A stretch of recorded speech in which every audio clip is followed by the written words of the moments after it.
G'day, good evening. Thank you for listening. This is a agricultural and horticultural show focusing on plant science, soil science, and microbiology. The information provided is fact-checked, and any of the websites or papers that have been discussed will be put in the description below. And today's topic is no topic. In the middle, finished off that soil fertility and soil health course, and haven't really got much direction today. There was a question that was asked a few weeks ago that I could probably get onto, that I might, if there's nothing in chat. So if you're rewatching this back, you might want to fast forward to see some slides or the screen change, and that's generally when the discussion started. At least I've got one question today that I'll go over. It might be a short show, who knows? But we'll soon see how chat goes when they arrive. So I'll give it a little bit longer. I'll give it another 60 seconds till it gets to 2 minutes, then I'll start my ramble. So if you're watching back, skip through a few times. Just wait for a few people to get in here, just in case they got some questions or some topics to discuss.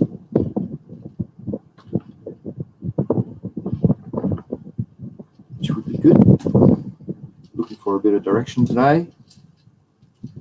I reckon I'll wait 20 seconds to go.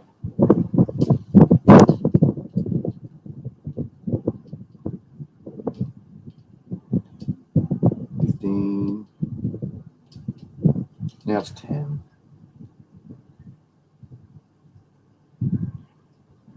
All right, 3, 2, 1. Now I've got to start talking.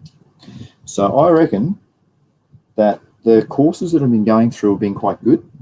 I think I stick on that theme because I've got a lot of university courses that are quite up to date with their information, and they're very relevant because I'm only into organics.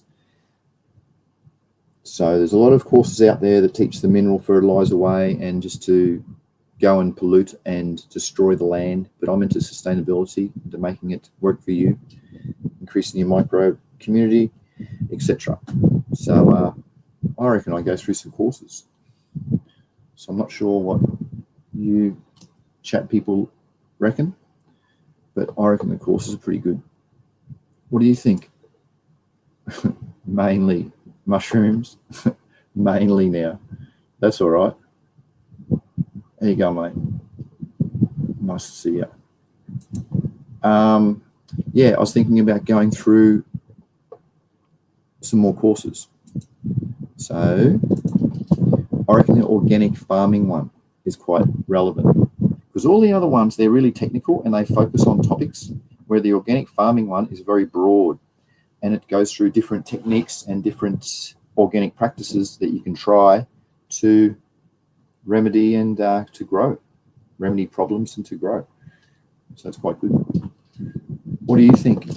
Mainly mushrooms? You think it sounds all right? I'll show you the screen because I'm doing a really good course this semester on crop breeding, which is extremely detailed to all these new techniques, which are rad. But it hasn't finished yet. So I'll discuss that later on because that is fantastic. That's got this one, crop breeding and plant biotechnology. He's next level, that Professor Jundi. But what was I thinking about? That's right. Organics. Oh, so yeah, I've got 2 courses that I've done. This was like the first one, and this is the second one. This one was extremely detailed and a lot better.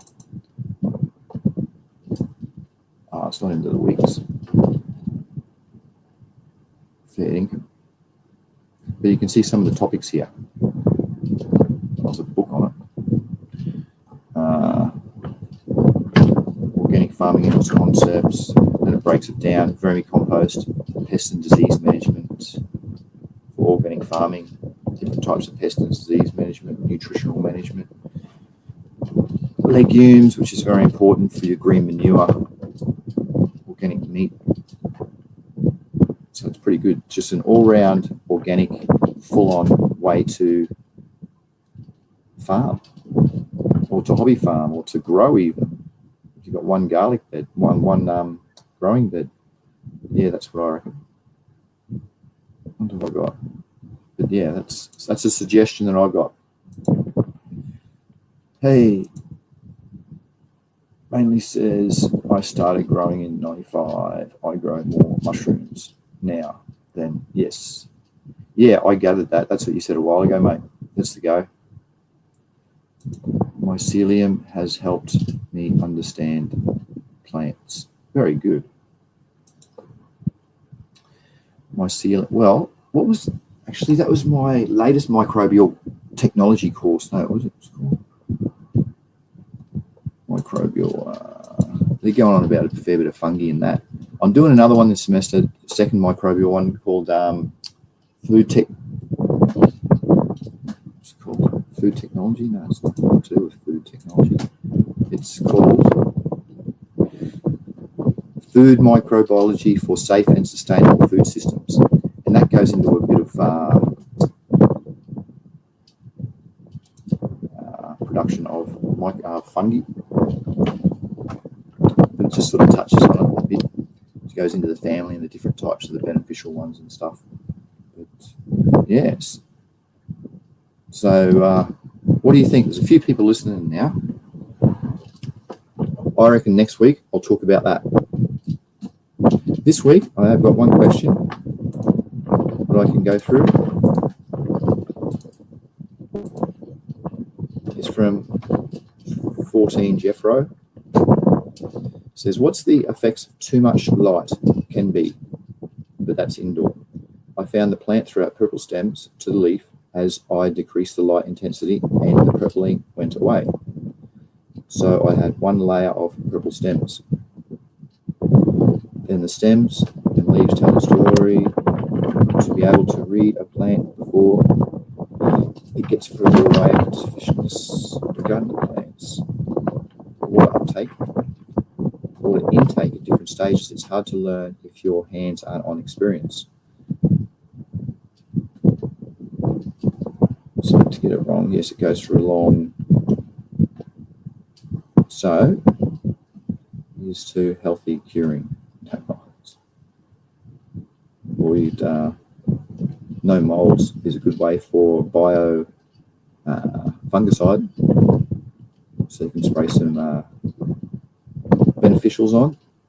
Metahizium anisople is one of them. It's pretty good. Bacillus subtilis is pretty good for some molds too, but I haven't tested that one. So that's the question. What's the effect that too much light can do? Well, it's bleaching. It stops photosynthesis, goes into photorespiration. I'll see if there's any more chat before I get into this question. Nope. So that's the question. Get back to the question. So what's the effects of too much light? Righto, so we're going to look into plant and photosynthesis. And I want to get the photorespiration. This is the best one. Oh, fading. Well, this is going to be a bit of detail. This is going to go into decent detail, actually. So I'll just try and skim through to the one that I think is suitable that we can talk about.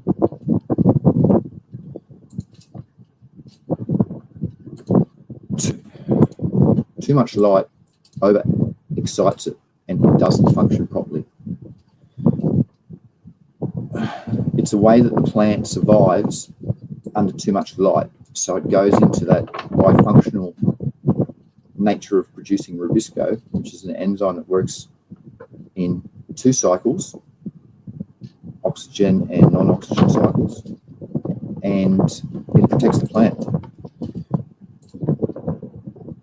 Here we go. As the oxygen concentration increases, the rate of photosynthesis decreases. This occurs due to the phenomenon of photorespiration.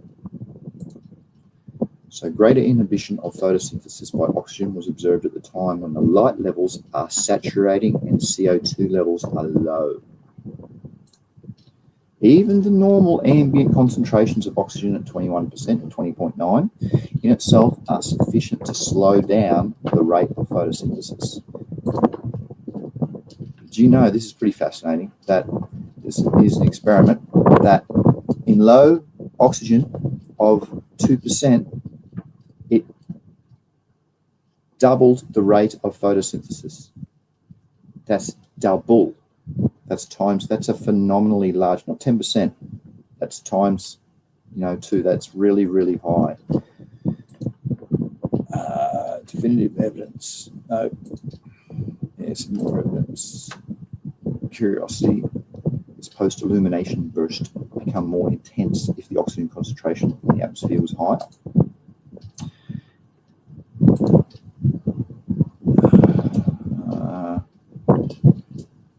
The burst of CO2 was directly proportional to the CO2 concentration. No, that's not going to help.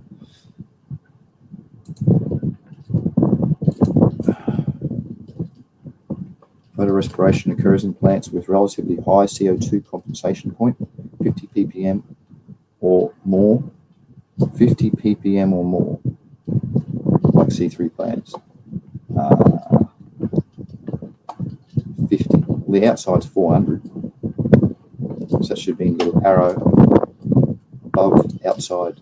So in other words, it can increase as little as 50 of what it is ambiently, and that's what that gets to. They're very low. No. Respiration, biochemical breakdown of the reserve food material to release energy. In plants, respiration takes place both in light as well as in dark. And in light, it's when it's too bright, and you'll see on top that the flowers will start to go white. So instead of them being green and absorbing all the chlorophyll, they will go white, like an etiolated type of approach where it's grown in the dark. And that's because it's in photorespiration. So by knowing that, you'll know that your lights are putting out a higher amount where the plants can handle, and its health isn't up to its stage to take that amount of light. Remember, Lieberg's law of the minimum says the least governing element is the best that the plant can perform.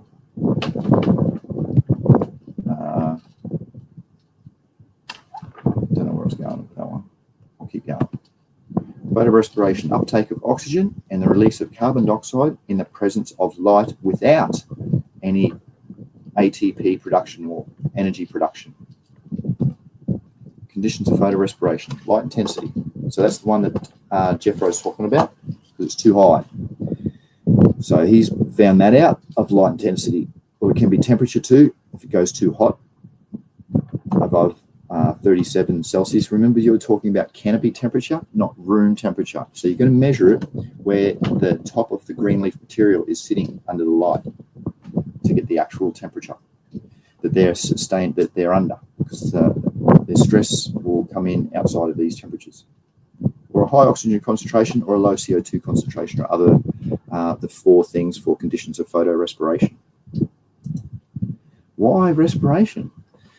Oxygen is more prevalent than CO2. Rubisco reacts with oxygen as well as carbon dioxide. Rubisco acts both as an oxygenase and a carboxylase. Yes, I sort of said that before. It does 2 things. It's rad. It's a rare enzyme. I did an actual implement assignment on that Rubisco. No. Oxygen has a higher affinity for the active site and thus binds at much higher rates of CO2. Okay, it's getting a bit technical now. 2 replaces CO2 in non-productive wasteful reactions. Okay. That's pretty rad, isn't it?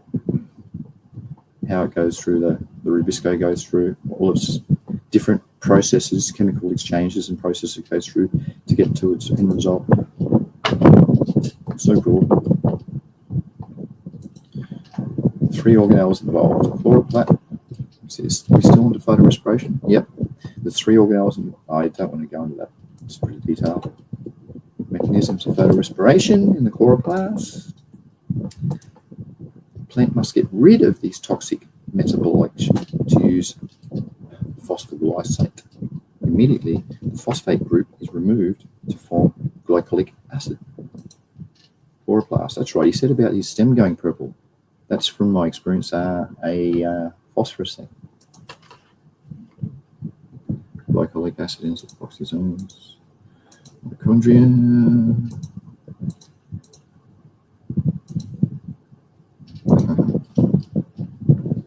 That's cool. So it's conversion of glycine. During photorespiration, the rate of ammonia release or nitrogen assimilation, ammonia immediately assimilated into the chloroplast by glutamate synthesis cycle. Okay.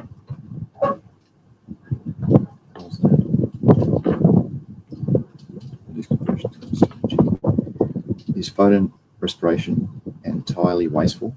No, that's why it's called the necessary evil. It allows the plant to stay alive in very stressful or rare conditions.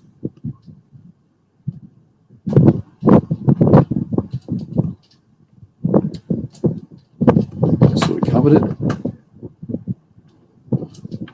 Photorespiratory mutants of Arabidopsis proved to be lethal under certain growth conditions. Okay, that's a mute. Photorespiration down the bottom is not an evolutionary hangover. So photorespiration, not only entirely a counterproductive process, it may be beneficial to plants under unfavourable conditions, yes, to keep them alive.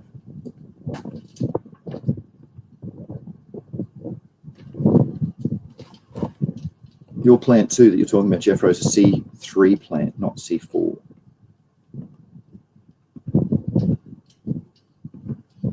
That's it.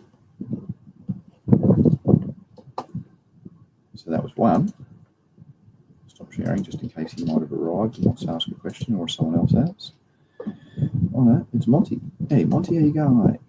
Nice to see you. Genetic Memory Farms. Good evening, peeps. Hope you're all safe and feeling excellent. Yes. I asked a question too before about you guys, not about you guys, you guys might be able to tune in, that the courses I've been going through have been quite good. I'll answer the rest of that purple ink question after I've just said the same thing I've said earlier to these fellas that just arrived. I'm sharing it, yeah.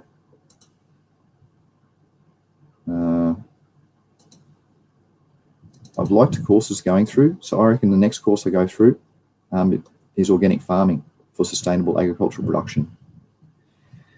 Here's another one, but it's a bit lighter. It hasn't got as good detailed stuff.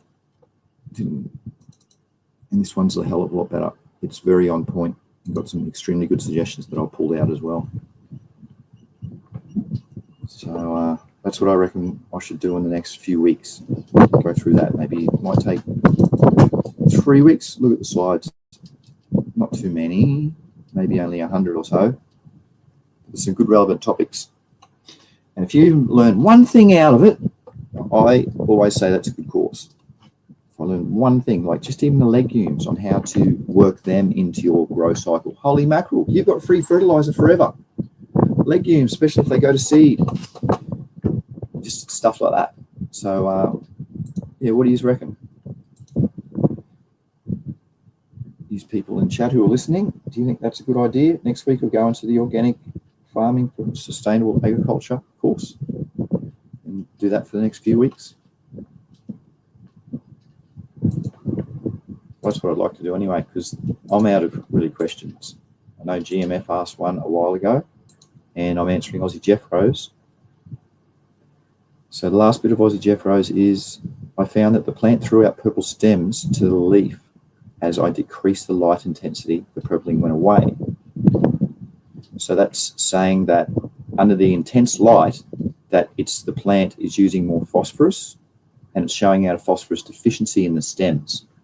That's the way I interpret that question. And then when you drop the light down, like when it's the plant's not working as hard to use its nutrients to cycle as much, it doesn't need to all these elements as quick and in higher doses. So it's kind of like Lieberg's law of the minimum again, where the least amount is the favourable scenario, where you've got light's turning down, so that takes care of everything else really, so everything doesn't need to be in higher amounts. So I hope that helped. So yeah, you might, and if you've got other plants you can see that in, you might want to verify, or it could be a particular cultivar that was a phosphorus pig, and you might be able to use that as an indicator in your garden for phosphorus next time. So you keep growing that particular one, and it's your phosphorus indicator, because you'll know that there might be some hidden hunger amongst the other ones, but they're not showing the phosphorus deficiency yet. I hope that helped. Oh! Hello! What are you doing?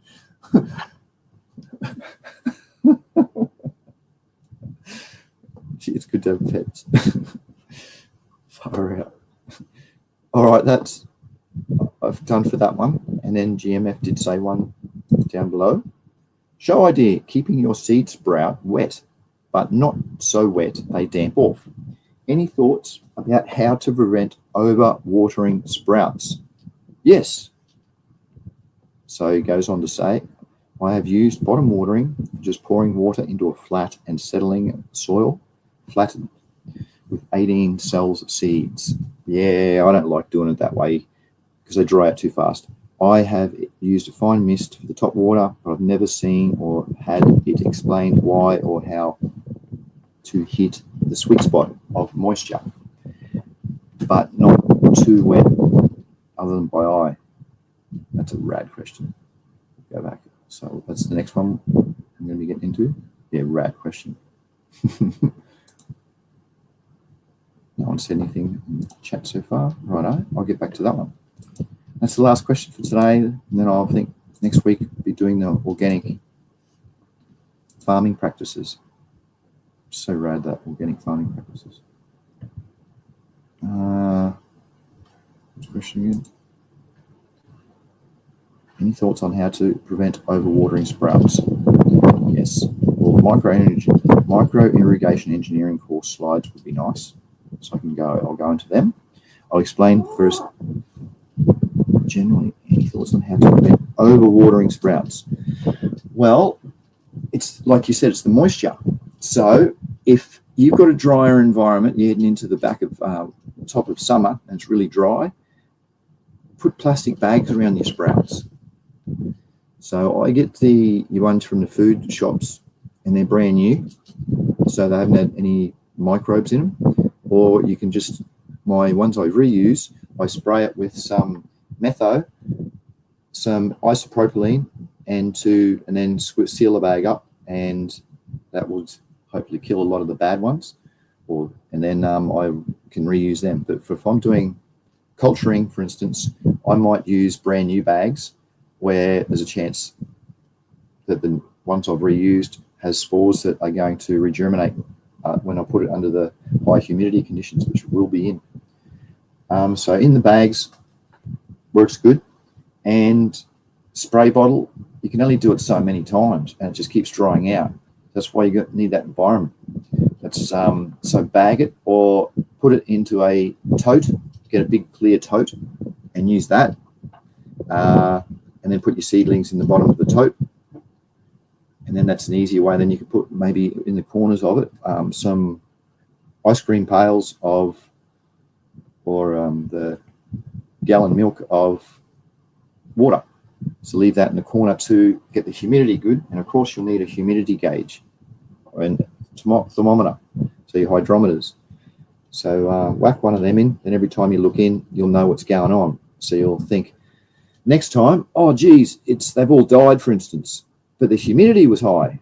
Okay, well, that tells you you've done good for the environment. You've created the good conditions for them, atmospheric conditions, but what about their substrate conditions? So that might need to be adjusted. So they might be failing due to that. But as long as we're mainly talking about the watering. So I've used bottom watering. So what I would suggest is the bag thing. So once the seeds sprout, I always leave my seeds in water because three things need to germinate a seed: temperature, air or oxygen, and water. So put your seeds in a cup, put some water in, leave it there for a few days. You should see some action. If they're a bit dormant, put an apple in with it, and it'll help with ethylene to break its dormancy a bit. And then you've got your seeds germinated. So you see the white radical, and then you plant them out, and that's the bit that wants to be kept moist. So if you're putting them into a bigger pot and you can't put bags around them, you can maybe put a bit of cling wrap across the top of it, or a bag across the top. Or I use, if you buy, say, a fridge and you've got a big piece of plastic that comes around it, I save all those bits of plastic and I put them across the top of my germinating or seedlings as well, because you're trying to create a greenhouse environment, because they're optimally the right conditions, if you've got the humidity up.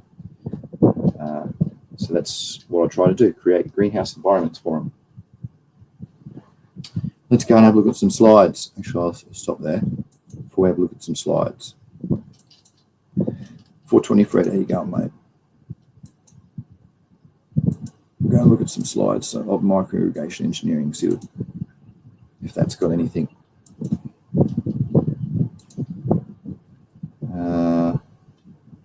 This one. Oh, they're not into weeks feeding.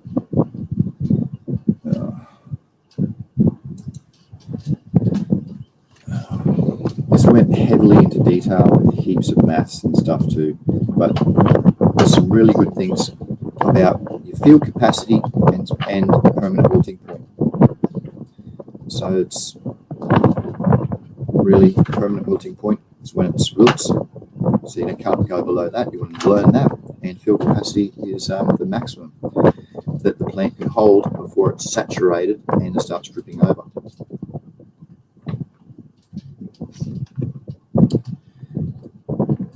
There's all different ways of testing it. So if you want to test your soil for your moisture, you want a soil moisture meter.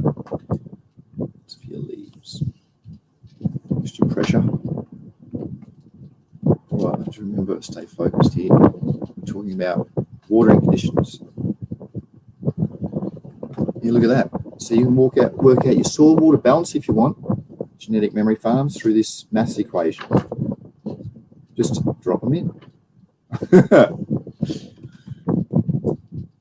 It's mad, isn't it? Yes, all that math. No, critical growth stages. Know your rooting depth. Well, even with seedlings, you want to know your rooting depth to know how far the water is percolating down to how dry it's going to be. So by having some resistive or capacitive test blocks that tell you your moisture, that will help you a lot too if you're still struggling. Soil water management techniques. They're the 5 ways that they suggest to test it. I just want to touch on these. Neutron. That's the probe that you get from the store, the cheap dollar one. Electromagnetic one's the best. A lot easier than easier resistive ones. Gypsum ones that you get with your Davis soil meter. They permanently stay in the soil too. Or capacitive ones, which permanently stay in the soil. I've used these as well. Those probes there are $1 each. So if you go this setup, that also to a 12-volt battery with a little display, you can make sure you get a few extra probes. They'll last about 2 years in the soil. And remember too, with these,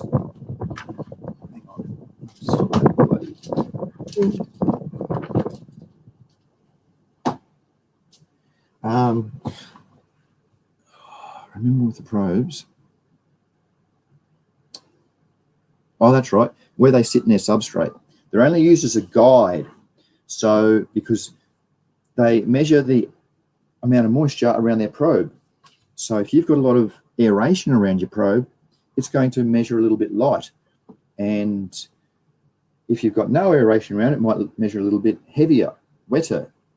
So always have a couple and keep that in mind. That's what I've learned with using them.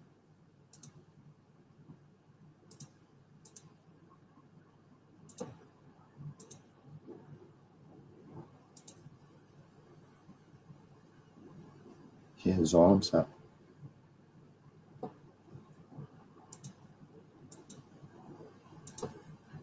Cychrometer. Venturi effect. Pellets, come on. Irrigation use efficiency.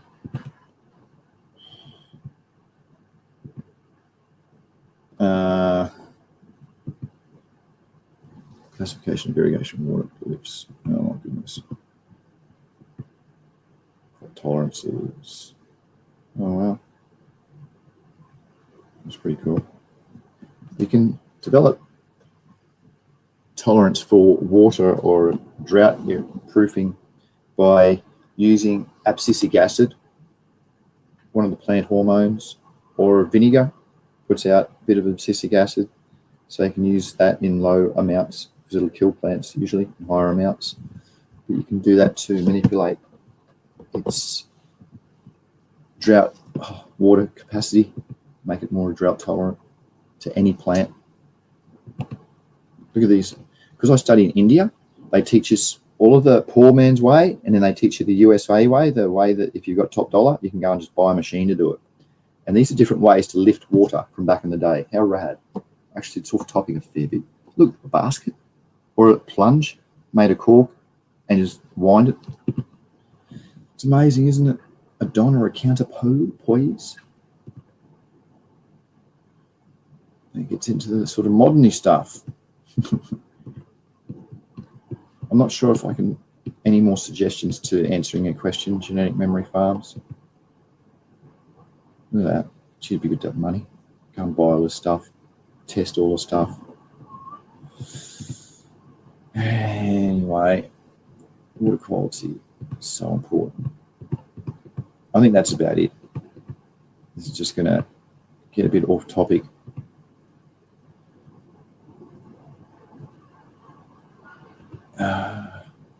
Limiter clogging. No. Calcium carbonate's bad.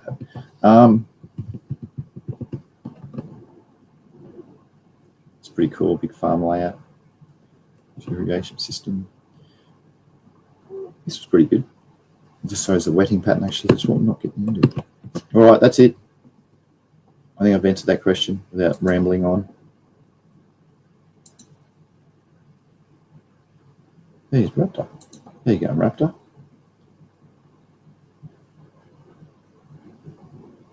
What do you think, Raptor, of the next question, the next course I'll go through is the organic farming for sustainability.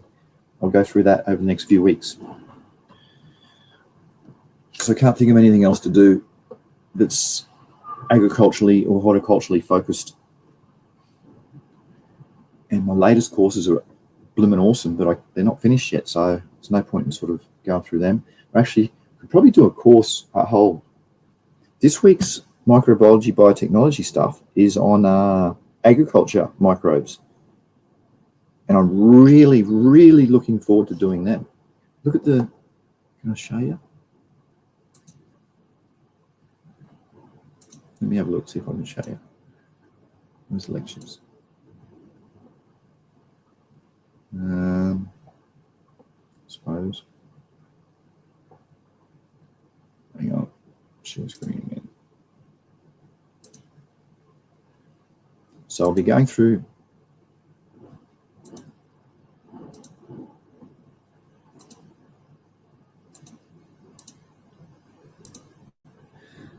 see in a few weeks' time I might do that. No. Go through all these biopesticides. This course was written last year. Biopesticides. These are biofertilizers, pesticides. I just can't wait to do these. I go for an hour each these lectures. And the first one was microbes in agriculture, biogeochemical cycling.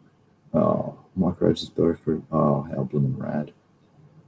Ecto and endos, inside and outsides, fungi, ones that produce phytohormones. All the microbes I used, actually I shouldn't say all, 90% of them all produce phytohormones. That's, if you can source that, make sure you source it. It's a bonus. You can nearly get the microbe to do the same thing. For instance, trichoderma.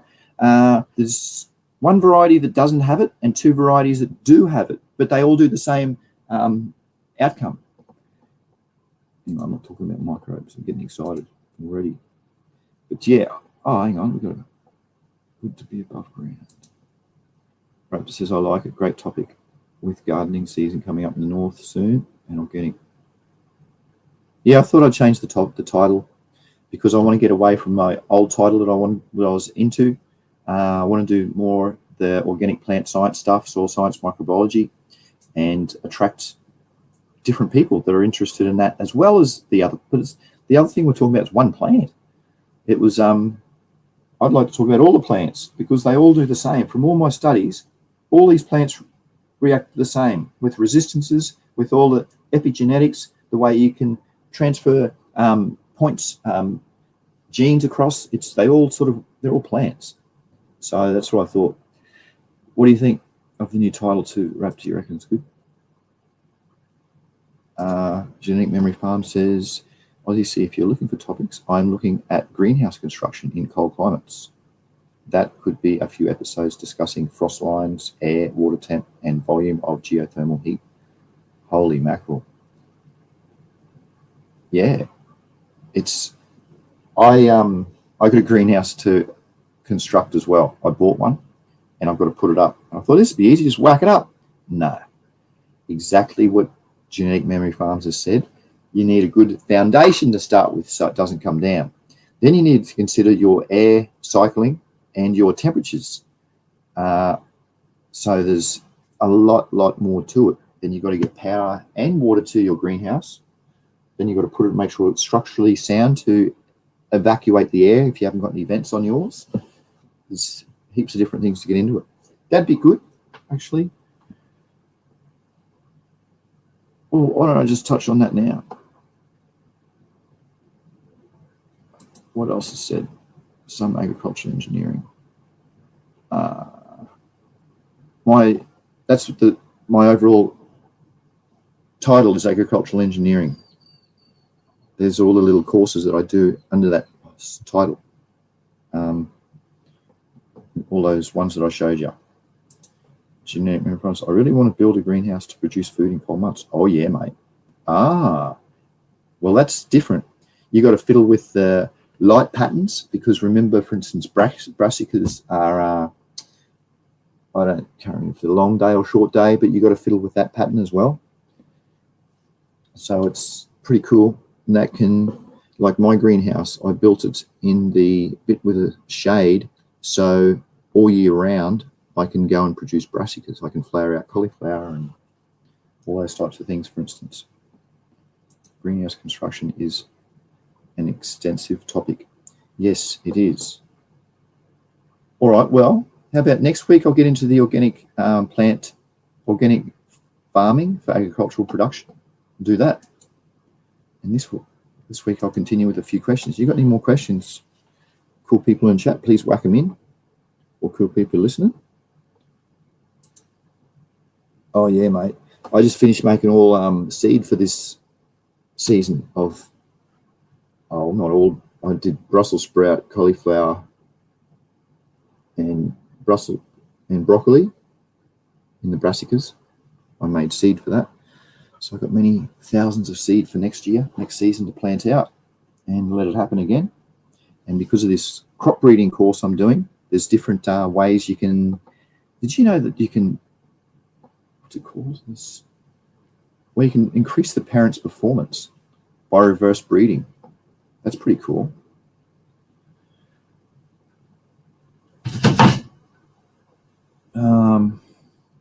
Back to the topic. Greenhouse. All right, let me have a look under my file for greenhouses.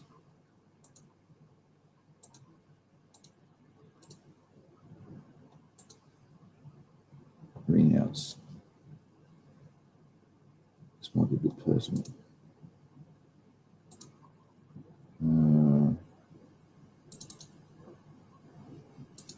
Greenhouses or hoop houses.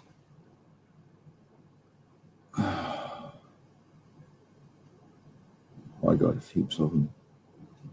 Like I said, GMF, this might be a show. I got a lot of slides on this. Actually, we've got 20 minutes left in today's shows. Small greenhouse invoice. Oh, no. Oh, gee whiz. Okay, let me share some of this. I like the topic. That's what I just said. Made some really good sauerkraut and lacto-fermented red onions. Excellent. Brilliant. They were going, my food microbiology course was just touching on that, on the beneficials that you can ferment. And there's a few there's a few other stuff that I've never heard of that I thought, wow, I wouldn't mind getting into that because they're different microbes and they're all beneficial.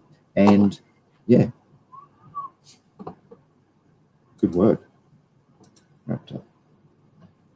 How is you doing? Yeah, I've never tried making sauerkraut either.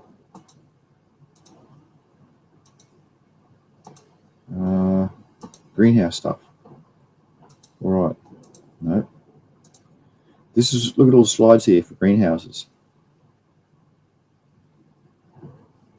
You don't want to see that one. And I got a few links too. All right, let's go into here. So I don't have much money either. And I'm interested in a very sturdy, long-lasting greenhouse that's inexpensive. So that's what we're going to look at here, some slides of that. So this is a way to do it, just with conduit, polypipe. So you'll get, I think, 1 inch, 25 mil, put it together, and you can put Rio pipe, so get some rebar, put that in the ground, and that's what these bars will sit on. So they're fully held in. Then go and put a frame on the inside of it, and then a wall up here, then all you got to do is cover it. But remember, this doesn't withstand a storm. So you have to brace it up a lot more, put central ribbing and just brace it on the outside. Here's a few other high and low tunnel or hoop houses examples. I even saw Alaskan Bush People, which I really like them. They made one up in, where were they? Anyway, it doesn't matter. What's the capital of Alaska down there? Oh, memory blank. Near Haines. Anyway, they made one and they like framed it up and then they went around it with cling wrap, the whole thing. Would have been good for a season or maybe the first massive storm. I use cling wrap a fair bit, to be honest.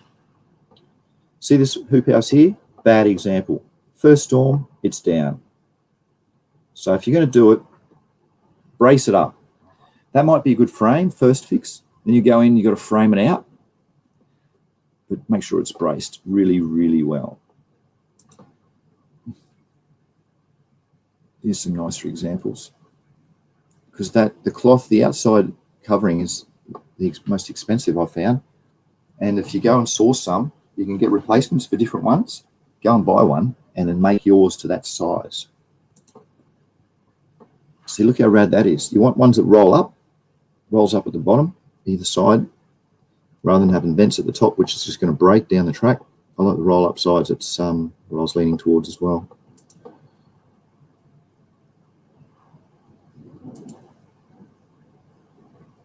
Here's inside, look at that. See the garden beds in there?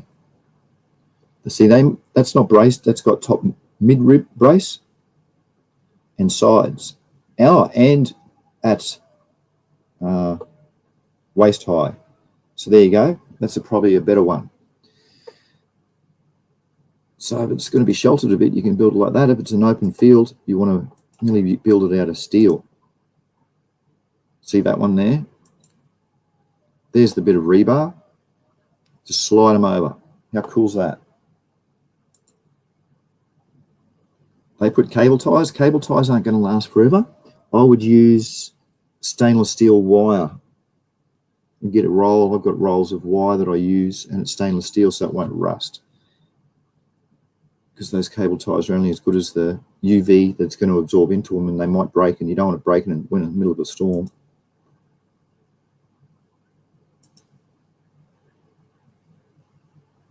There's some calculations for the end pieces. It's probably the hardest bits of the whole thing. Making your door, making sure it's all sealed. Plant range. I use this page a fair bit. I find it quite good. Greenhouse planter boxes. Is for inside of it. Some snazzy ideas. It's got to be functionable. It's pretty nice. That's probably exactly right. Oh, great.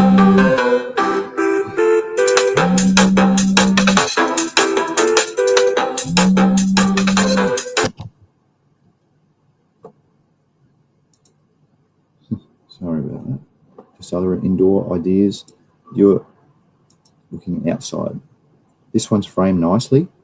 Looks sturdy. See how the poles are, they're not 25 or 1 inch. They're probably 32 or 1.5 inch. That looks even sturdier again. That's out of metal. There'd be a kit greenhouse.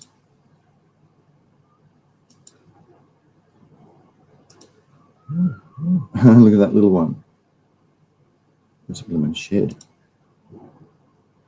See now the greenhouse foundations.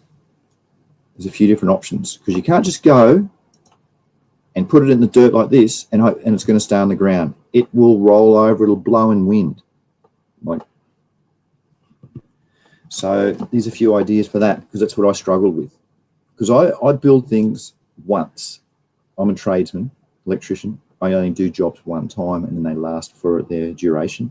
I'm not a handyman where I want to go and repatch things up over and blimmin' over. No. So I do things properly. So there's one just with bricks. You can get screws that screw into earth, ground earth anchors. There's another way of concrete. Here's your ground earth anchors. They're like a corkscrew thing. You put it into the ground. They have attachments onto it. So it's just a really solid anchor. There you go. They've done it through it. But look at that. Look at the angle. No way. I didn't even notice that. That loop is slack. So this thing can lift off the ground before that comes tensioned. That's really bad. They should have, when that's hanging out of the ground, you screw it up, you pull it tight and screw it off. Earth anchors.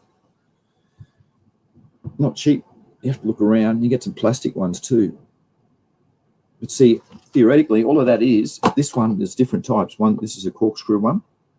That's just got a crossbar on it that can't pull up. So you can nearly make one. Duckbill earth anchor, that one. This is more foundation ideas. Building a greenhouse foundation. So you can go and read through this later on. See the different footings? Auger anchor, earth anchor, concrete footing, or rebar.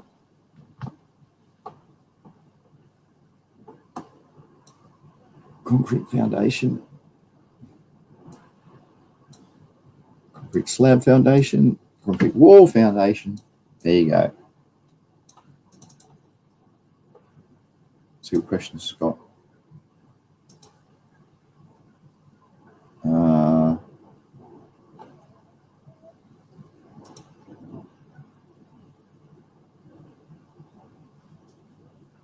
Oh, it's no good, Rupt. I hope you're feeling better.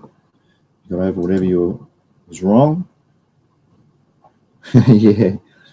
I made one which is still working all right in these winds. I've got a better one to put up. GMF says, should not the floor of a greenhouse this be dug down 3 to 4 feet to get more consistent soil temperature?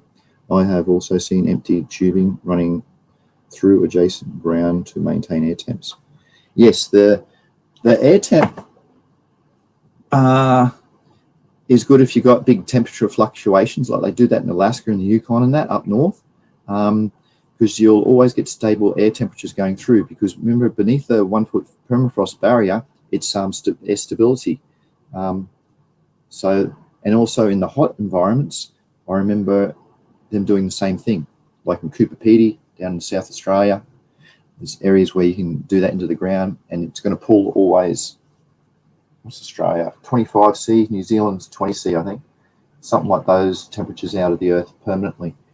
But for a greenhouse, I'd more so just be looking at venting the air and putting it in a location where it's going to be sheltered. So I'd be putting it facing east-west, because then it's going to always get the north or south sun when it's coming up. You're going to get the full length of the sun for the day. And said about, I had a friend in the Yukon who had one. He put it on, well, of course it's got to be heated. It's got to be a radiant heat. It can't be a direct source of heat. So it's got to be like a, what's those things called? With fins on them. Oil heaters, something like that, are very good, because they don't like hot breeze. They just like hot environment. He had his on a humidity switch, I think it was. When it was too humid, he'd vent.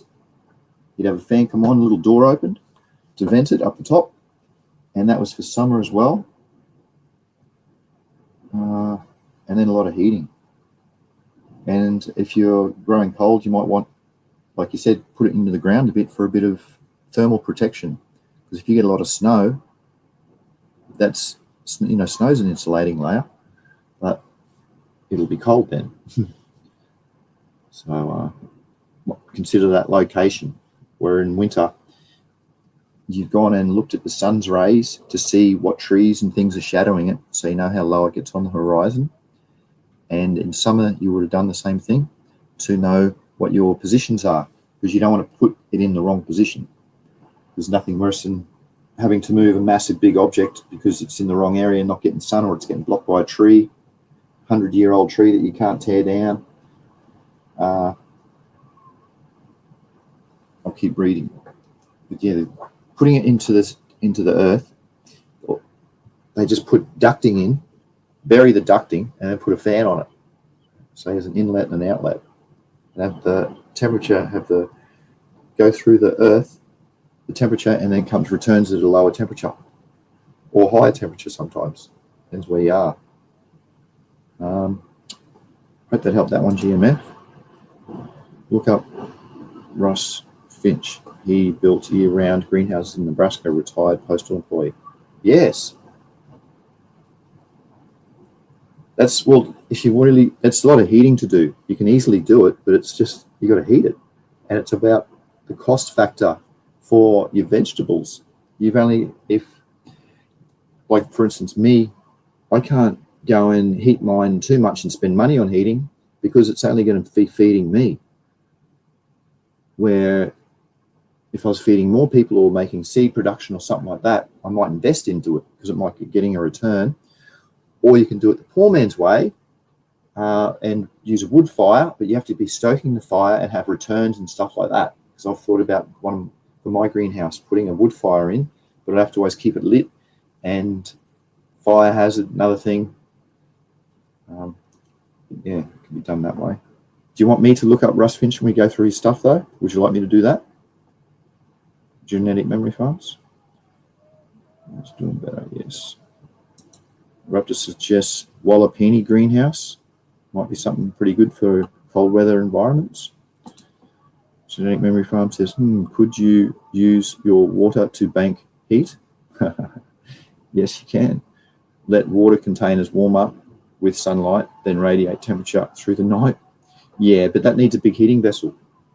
You've been watching those sustainable energy storage things on Modern Marvels, like myself. How they insulate a big vessel, they store heated water in it through the day, and they run it back through at night. It produces steam, and they can get energy to drive turbines back off it. So yeah, it's possible. I got a 22,000 litre storage tank that is angled into the sun. So through the whole of summer, I don't need to use, oh, and I've got line heating up I've got 300 foot of line out that heats up thermally through the sun's rays, so I don't have to use any type of heating for my showers in summertime. So for 3 months of the year, I can just shower by turning on the tap and there's warm water coming out all the time. So it's good to use thermal for your advantage, and why not? It saves me far out 25% of my gas I use for showering each year comes from just the right position. So yes, you can, but the containers that have to be heavily insulated, like your thermoses and eskies, you've seen those, your coolers, you call them in the States.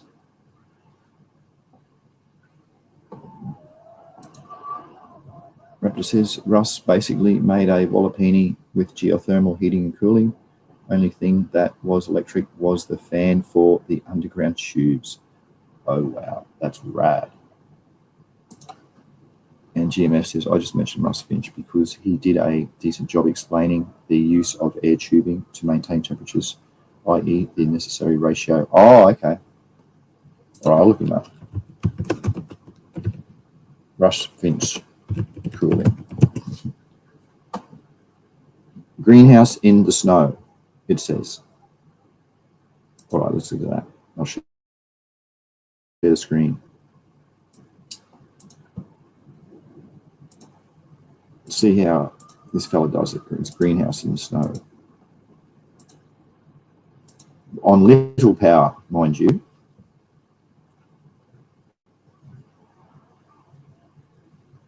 Oh, he passed away. Rest in peace, buddy. Oh, he had some land turtles. Pineapples. Huh. Good to air. So if you go on his site here, I'll put this in the link below. Apparently he's good at explaining how to geothermally insulate your greenhouse. There's a catalog too. He's even letting you download it. How rad's that? You go and buy some kits. Oh yeah. Oh yep, there's the underwater heating. So it's just tubes underneath the floor that run hot water through it, which raise the temperature. He sells the actual kits, the geothermal kits. That fan's humongous. But that's about the fan size you need for a big greenhouse to exchange the air. Otherwise, it's not going to move. Look at that. Heat exchange.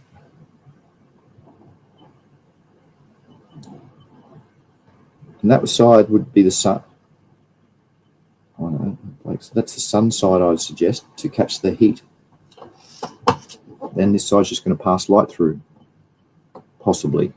It'll be all done weirdly, like not to what greenhouses normally. You need them in full light. Well, you don't. All you need is light. And it's diffused light you can get for a greenhouse.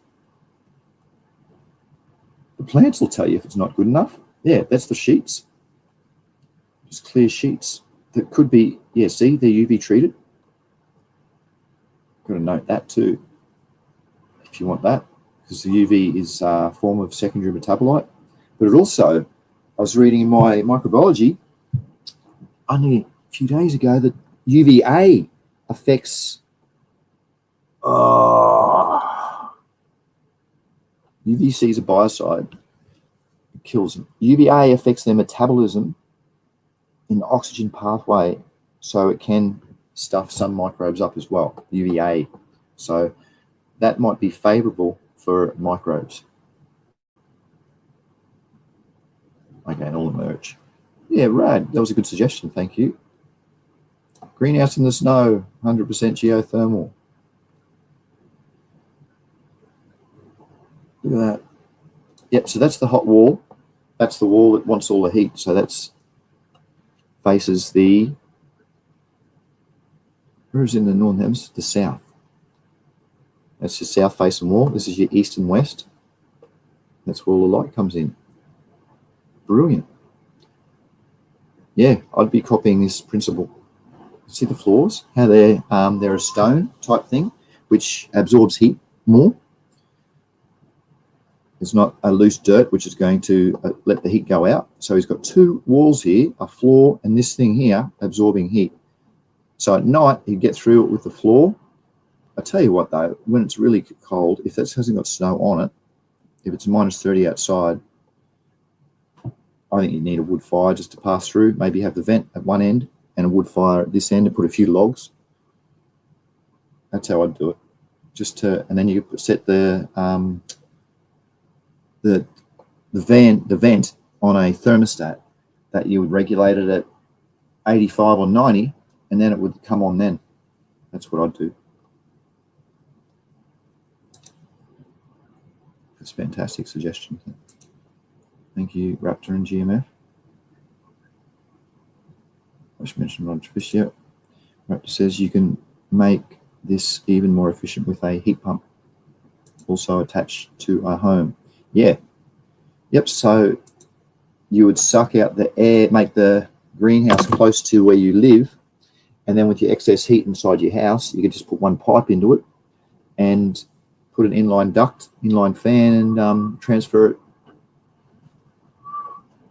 That's what Raptor suggests is another good way to reuse your heat. It's all about recycling, and this organic way is so fun. Once you try and think about how to reuse different things and make things work for you, it's fantastic, and it's rewarding, as you can see with all this plant growth stuff. Bloomin' rad. What other things could we suggest about? Oh, look, it's an hour. Huh. Wow.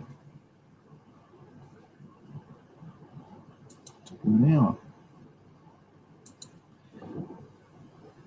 Yes, soon when I get more money, I'll be investing in my foundation for my greenhouse. It's one thing to do. Geez. Yeah, keep us up to date with that, Genetic Memory Farms, with your greenhouse. How you going? It sounds really good. It's a must. I've got a little greenhouse that I use, and it's very rewarding. It's good fun to muck around out of season with plants and to keep things going through seasons. Like pineapples, for instance. I'm in a cold environment, and I've got pineapples growing, and it's absolutely flaming unheard of.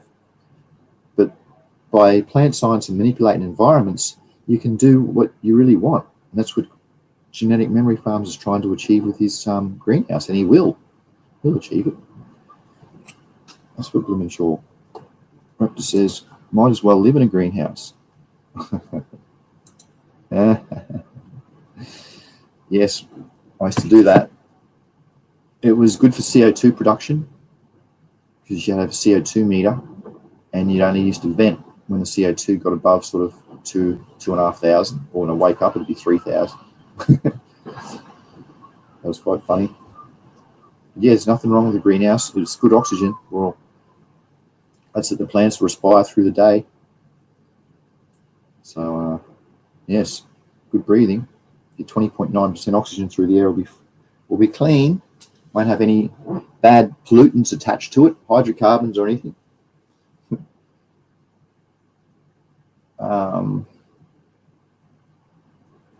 What's all I sort of got to talk about? Yes, the greenhouse is a must. Get a few different shelves. For shelving ideas, I actually got a big sheet. There's concrete rebar that they put into sheets, into slabs. I chopped that up with my grinder. So I've got 3 shelves, 18 feet long on one wall, and 10 feet long on the other, and 2 shelves 10 feet long on the other wall.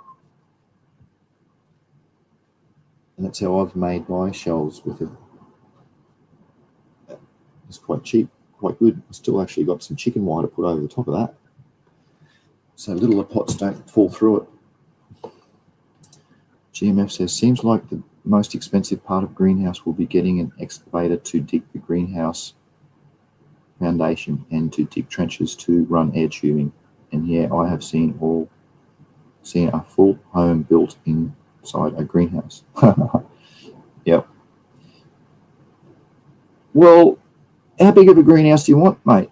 Yeah, you're pretty fit. I reckon you can dig it out yourself. Get a matic. You only want to go down a few feet.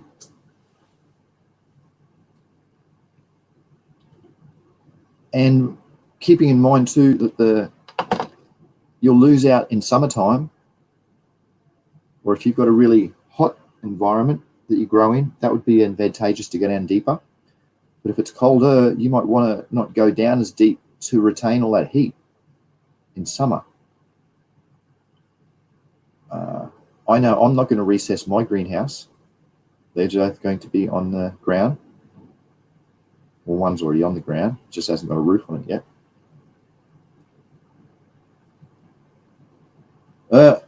Raptor says, time you got your excavator certificate, GMF. And yeah, done it yourself. But yeah, think about the summer position and the winter, the heat that you want to try and grab out of it. Is it going to hinder? And if it's not, yeah, go down a few feet. I dug down when I was living in British Columbia, I dug down, how far was that? That was only 1 foot. Because I wanted to have raised garden beds. So I dug down 1 foot and put all of that good soil, I saved it, and then I made the garden beds raised. So they were 1 foot normally out of the ground, and then you'll step 1 foot into the ground, and before you know it, you don't really have to bend your back. So that was, and I dug that by hand, and that was just a good little project. I get out there each day and just keep digging into it. I suppose it depends on your soil too, what it's like. Or you can always moisten it, leave a sprinkler on it for a few days and then dig it out. That's what I've got to do when I till here, because my soil isn't quite favourable. It's very compacted. It's extremely compacted. I've actually got to get hammer drill out sometimes. Trying to get an excavator. Oh yeah. GMF says, and find an excavator that fell. Yeah, yes. You can get those little John Deeres with a little excavator arm, those front end loaders. That's what I want to get. And that's got an excavator bucket on the back. It's top dollar though in Australia. Cheapest one, that's about 30 grand for a brand new one. So that's totally many years away for me. I want to put in water tanks, a few more water tanks first, and use gravity to feed, because I'm having a problem. I don't speak about me much. Well, I'm having a problem off grid with using the pumps too much to irrigate. So I'm going to set up a gravity feed so I can do it a bit better that way. So when I have got excess electricity, I can fill up those water tanks.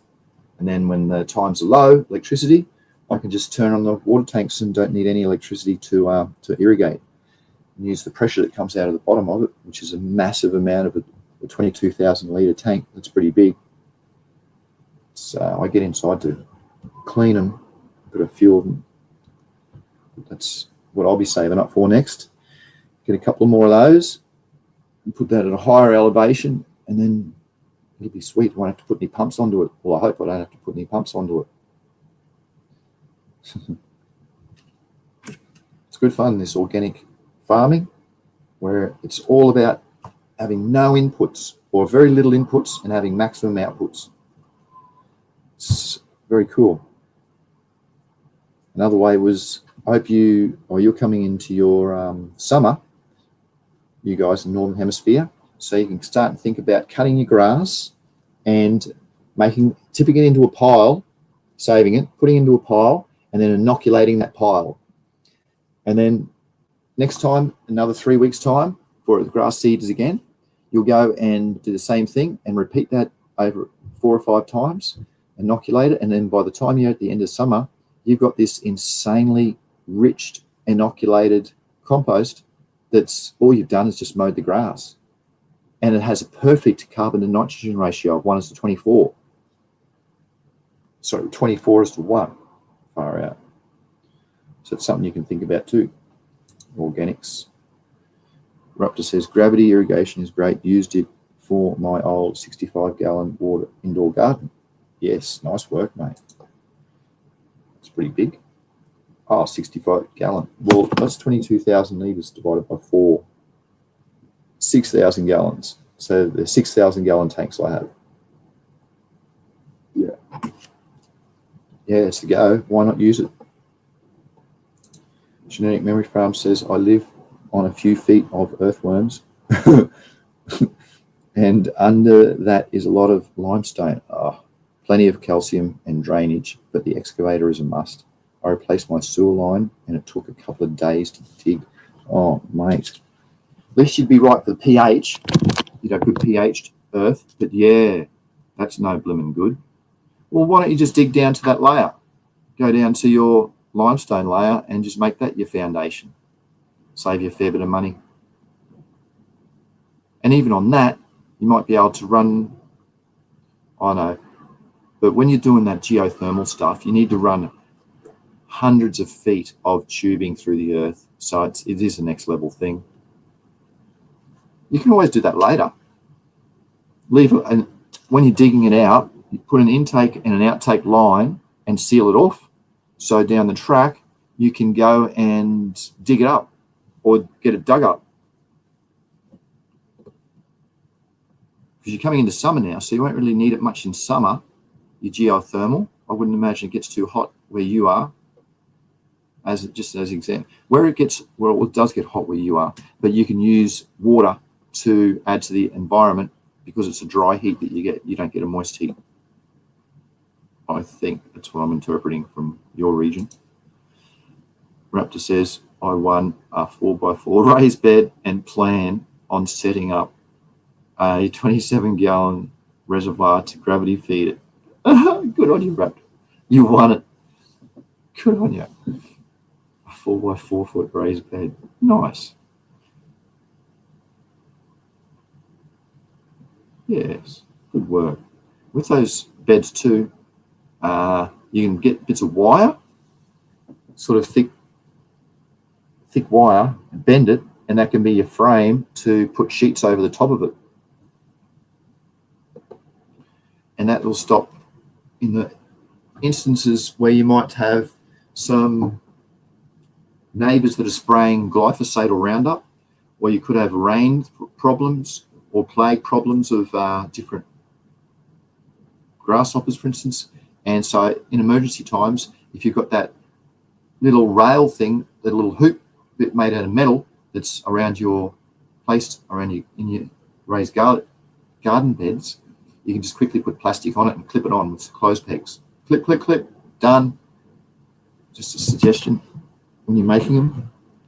Because I saw another garden bed with that. They had all these different styles throughout the whole garden bed. Big higher ones, lowish ones. And I thought, that's a great idea for emergency. If I'm going into a wet season, you might want to plant it in the higher ones because the plants are going to get higher. GMF, great idea. At Aussie CC, built in the sections. Thanks, mate, for nice feedback. Building sections. Yes, because it's hard with money these days, isn't it? Most of us don't have money to spare, so yeah, got to do it all in different stages of money or sections whenever we can. Yeah, it's just an idea to get up and running because I really wish I had my other greenhouse up right now. I need a hand to put it up. It's a kit thing I bought ages ago, a couple of years ago actually. It's massive. Well, it's 20 foot long by 10 feet wide with polycarbonate roof panels. So I just can't wait for it. Then I'll be able to grow all season. But I've got a problem with summer. It's too hot here in summer. So direct sunlight will just cook it. So there's all sorts of different positions that I've got to try and work out that I haven't worked out yet. And then save it up for the foundations. Top dollar for the foundation, so I want to do it properly. I don't want it blown away. Yeah, this has been good greenhouse discussion. Like you said, GMF, it was a show, full show, wasn't it? Raptor says it comes with PVC fittings, so he can use it for a trellis. But now I'm thinking shade cloth in the summer and greenhouse plastic in the winter. Oh yeah. You know, with how the sun's rays work, once they go through glass or a greenhouse, they bounce, and then they get the wavelength gets changed from a short wave into a long wave, which it produces heat. That's why greenhouses are hotter. So it's a good idea of that transition to shade cloth in winter. Summer. But what you can do is just plastic it up in winter, have your vents, for instance, down the bottom, and then just place shade cloth over the top, because you might only have shade cloth over the top for 3-4 months of the year when it's going to get crazy hot if your cultivars aren't hardened up enough. Or like, remember that one that was on the, let's go back and show you that one. Remember this one that fella that you were talking about? He positioned his greenhouse in a way where his back walls here face the sun or the south. Here's some polycarbonate roofs. So you don't have to do maintenance on it every 6 months, because this one's designed in a way, see here, it could be more clear, but I think that's done that for that sunlight, what you're saying, Raptor. So they've just got the walkway there, where this is, and full sun, and sun here to get the back ones. So the design come to mind when you were saying that. It's great. All these greenhouse, with the PVC fittings for the trellises. If they get too hot, they flex, and then they hold that shape. Like if you heat it up to 50 or 60 degrees Celsius, to 110, 120 F, at least they will bend and go floppy. And then when they cool, they'll cool to their position that they last retained. So it depends on how hot your greenhouse might get. Where are you? You're down the south-ish. You might get a little bit more hotter. You might get a few days up to 110 that. So it might be something to consider. That's all. What other greenhouse stuff can we talk about? Everybody should have a greenhouse, because they can always grow out of season. And if you can't grow in the middle of summer, well, you can always put shade cloth over the top and vent it somehow and try and grow in summer. Raptor says, I was actually designing one that attaches to my home, a half hoop house. Rad. Like this one.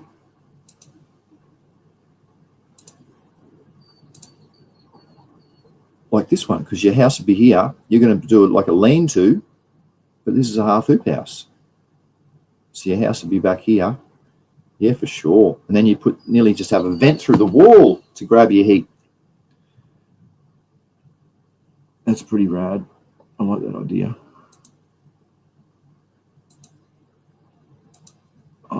Test Nugs. How you going, Test Nugs?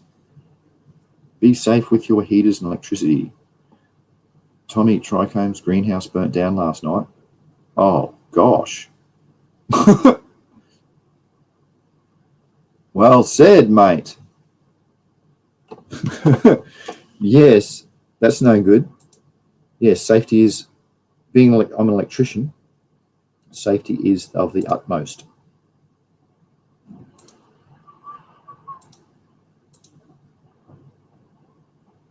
Far out. I know Tommy Trichome too. Yes, that's really, really bad. I'm a licensed electrician.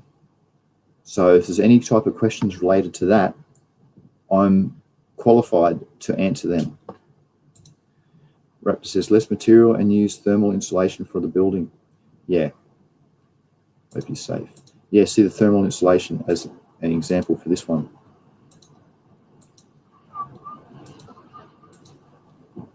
So they might wear at the ends, and on this wall might be thermal insulation. Actually, no, it wouldn't. You want this as metal, because you want this to absorb the heat as much. So this could even be a stone wall. That'd be perfect as. like the floor, because they've got underfloor heating and stone to absorb the heat. That'd be perfect over here too. You insulate as much as possible. Well, the ground's insulating you, and maybe on the outside of here, you might have stuff all put, hay bales, for instance, might be going all around as much as possible. So hay bales are good insulators and cheap. Yeah, electricity can't be mucked with.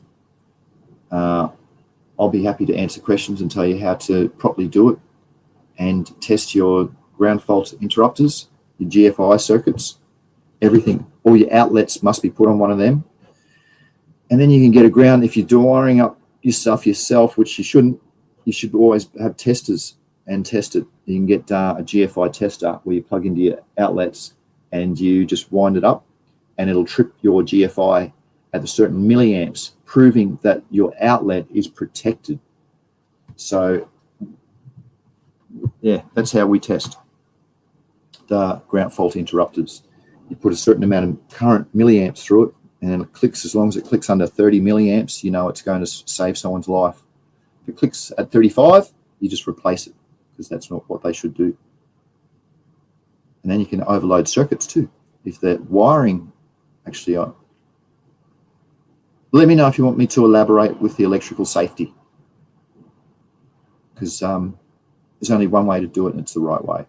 There's no handyman ways with safety. Do you know in Colombia, I looked at living there a while ago, and that they've got their house painters can legally wire up houses there. They've got no electrical safety, and problems happen all the time.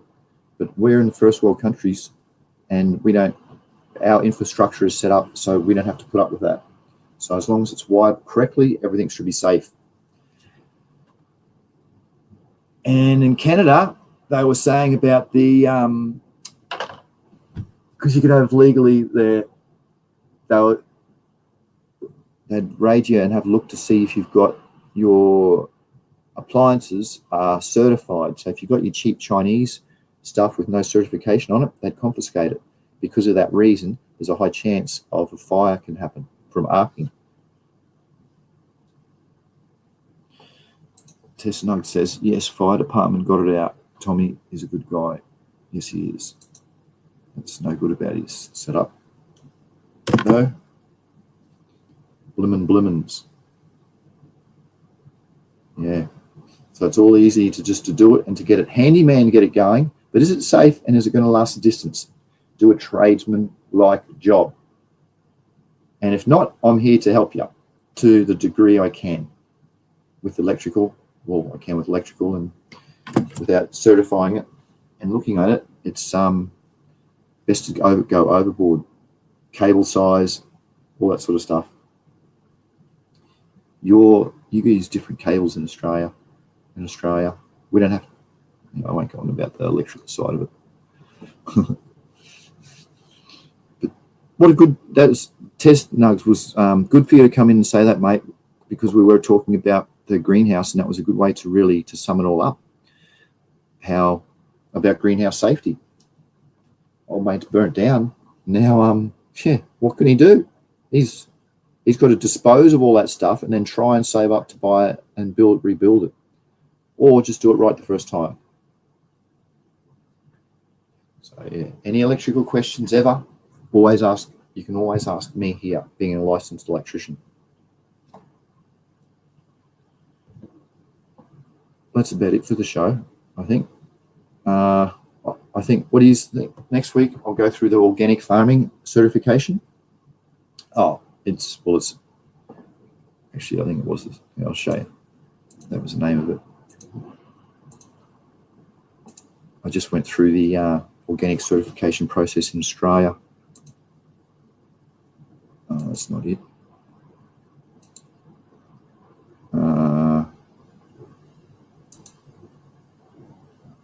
Organic farming certification. Come on, where are you? Just trying to look for it.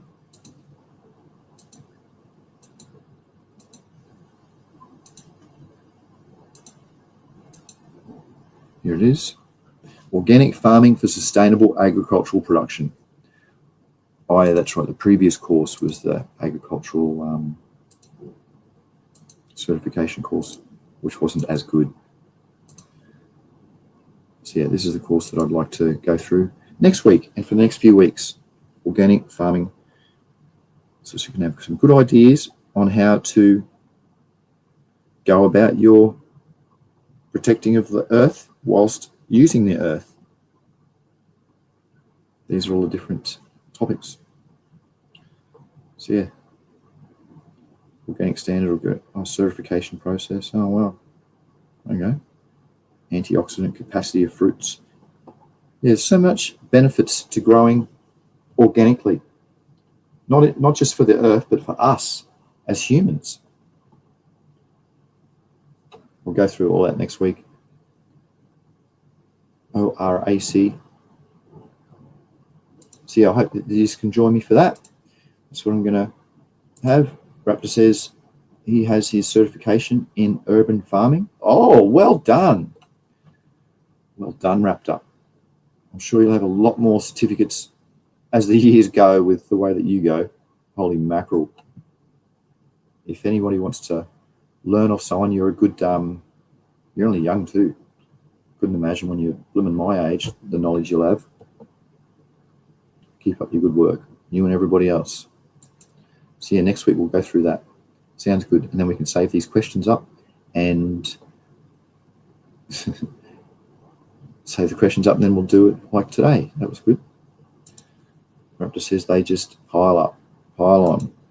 Yeah, but if you grab one good thing out of a whole course, like there was a course done in Colorado a few years ago that was involved with plants, and I got bokashi out of that course that I never knew about. So that's the only thing I really learned out of the whole course, but I was still stoked because I wouldn't have known about it previously. And like these other courses, you might be able to learn something about something or other, where you implement that into your practices, and before you know it, things are working easier and more balanced. And that's what I do all these studies for. It's really fascinating. I still haven't heard of words in botany that I've should have heard, and all sorts of things. It's great. There was only one I had to look up a few days ago. I thought, what's this? What was it, willowing or winnowing or something like that that you do with plants? It was something different. So yeah, it's good. What a rad show. Cheers, everyone, says Raptor. Yes. Well, thank you again, everybody, for contributing and making it a really good show. I enjoyed today. Thank you so much. We didn't even have a topic. And we had the greenhouses and little bits of stuff at the start. So I'll go and change today's title to that and add next week's title of the organic farming. And hope you can bring all your cells and anyone else that is interested, bring them along as well. We need more people to interact like today. The more questions going back and forward, it just really helps. And no question is a dumb question. If you're listening to this back and think, I got such a stupid question, big deal. It's not stupid in my eyes. Just whack it up. Because if you're honestly curious, it's not a dumb question. We've all got different educational backgrounds, so that doesn't come into it on the show. It just comes into everybody being on the same level, and we're all interested in organic gardening and sustainability, improving our own health lives, including everything. So yeah, everybody's welcome. We just have good chat like we usually do. Raptor says, agreed, they're the reason I have success in my garden. Yes. Well, I always thought my studies was for something else, and I've just changed that recently, and because it's agricultural engineering studies, now I can focus on doing more plant stuff and sustainability, environment. So it's brilliant. These studies lead to other things that we were not aware about at the time when we studied. It's so cool, getting all this good information. 1.5 hours. Wow. Thanks, everybody. Appreciate your ears, and thank you very much for listening and contributing. And yeah, hope we can do the same again next week. Same time, it'll be an hour and a half before this time next week. Daylight savings changes in a month's time. That's when it'll reset again. And thanks again, everybody. Enjoy your day, enjoy your evening. Happy breeding, happy gardening, and good health to you all. Bye-bye. I'll wait 5 seconds. And it's 1 hour 30. Thanks, everybody. See ya.